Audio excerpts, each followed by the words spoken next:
today what I'm going to share with you are recipes that will help keep your mind off a lot of worry or anxiousness or restlessness.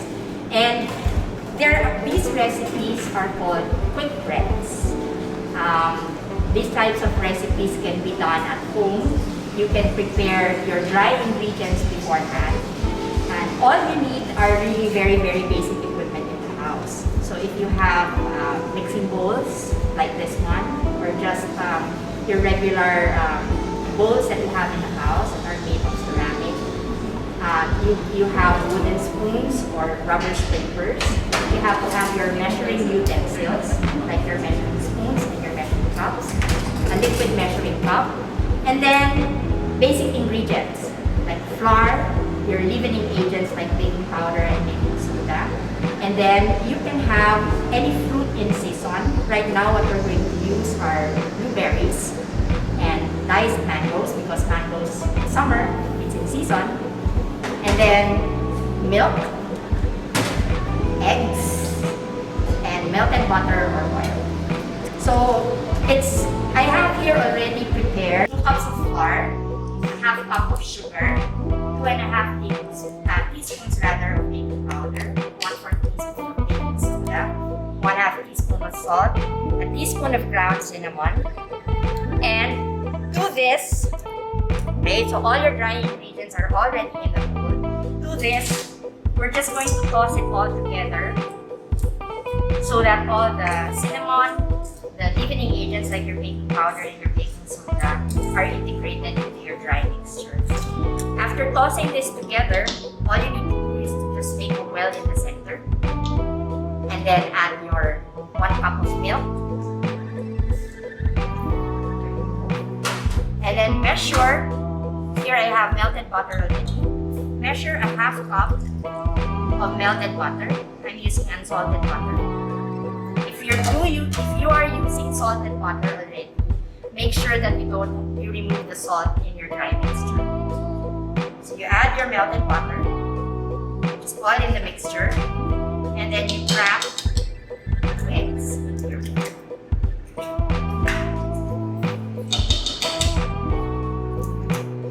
So that's how easy it is. Okay, and then just give it a mix until your dry and wet ingredients come together. So that's how easy it is. In this mixture, what we're going to do is we're going to add your 1 cup of blueberries, and then just gently fold the fruit into the mixture.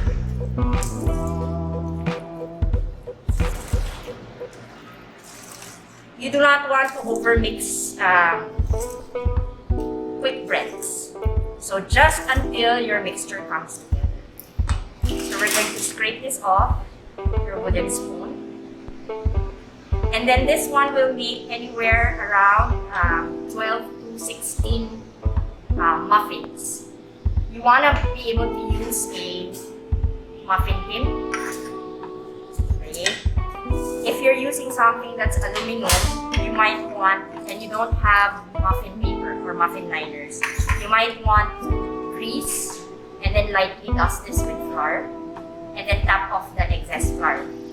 Okay? Usually, because there is melted butter or fat already into your mixture, you don't really need a lot of grease in your pan.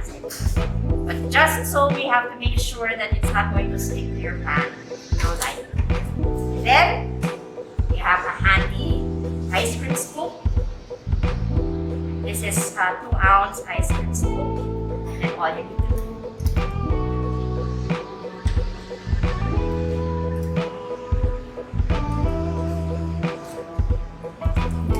is just to place about 2.5 ounces of the mixture in your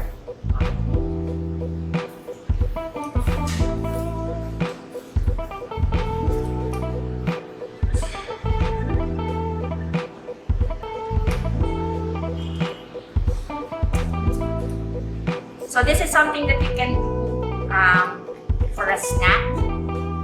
So if you don't want boring breakfast and you have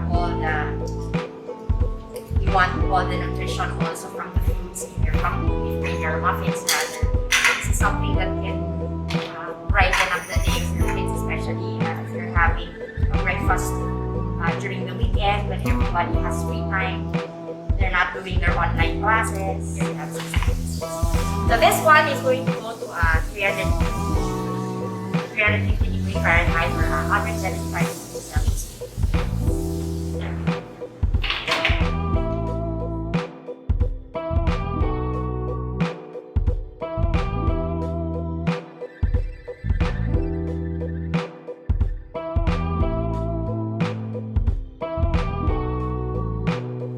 So we'll give it a good 5 minutes. And then, since they're quite warm, okay, you can enjoy them already warm. Pag may butter ka pa, you can place butter on top and then it's melting. It's melting with love. So dalawa kasi yung egg, kaya dalawa rin. Ngayon, kung gusto nyo, you want to be healthy, also go ahead para you make sure naman that your breakfast is also good. Okay, so you can put a little bit of rice inside. Peanut, because they're rich in cashew, magnesium, and tomatoes, like me. So you can have this one. If you want it a little bit more rustic, you can take it out of your paper. Alright.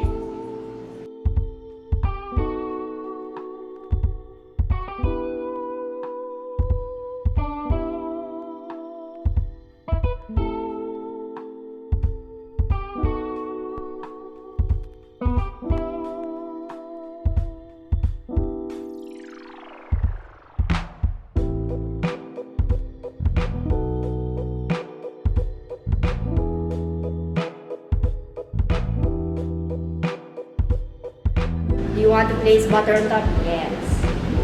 As I said, it's very forgiving. You notice na when I took it out of the paper and it's still fresh out of the oven, medyo dumidikit pa yung crumb because with this types of quick breads, you also need to be able to allow it to cool to room temperature. A bit warm, but still go to room temperature, and then it will easily separate from the paper.